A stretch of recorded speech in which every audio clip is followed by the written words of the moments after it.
We were brought in on a 4-month design period to come up with the look of these hemocyte characters when Ridley Scott was involved in the film.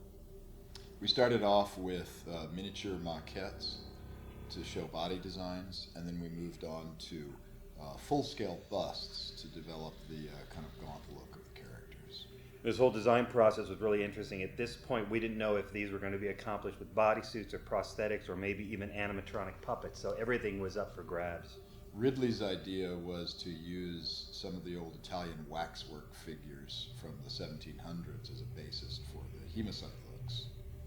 We figured silicone would be the great material to copy the look of those waxworks because it was so translucent and fleshy. We had a great sculpture team, including Steve Koch, Ryan Peterson, Jordu Schell, and Jeff Boccaccio. Painting was done by Mike Larrabee.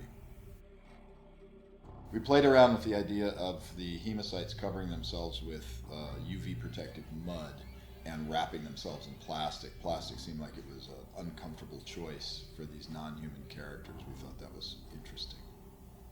We also had Barry Coper working with us on the application for the test.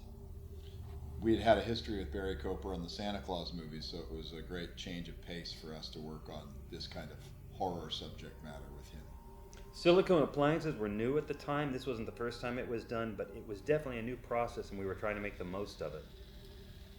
Ridley found an actress who was sort of average stature, not too thin and not too full. He was curious as to how lean we could make a sort of normal person look. There were two different main makeup looks we created for our model. One was that of a sort of somewhat affected face, and the other was an extremely emaciated face. The idea was to come up with as many different looks as possible so that on set we could give them more variations by putting a silicone skin over top, for example. Because we had 4 months to explore designs, we were able to get into variations that showed a lot of contrast, a lot of different colorations, some bright, vivid colors, some knocked down, more dulled colors. This was going to be a great opportunity for us to work on a feature film with Ridley Scott, who's one of our big idols. But unfortunately, we consider this show to be one that got away.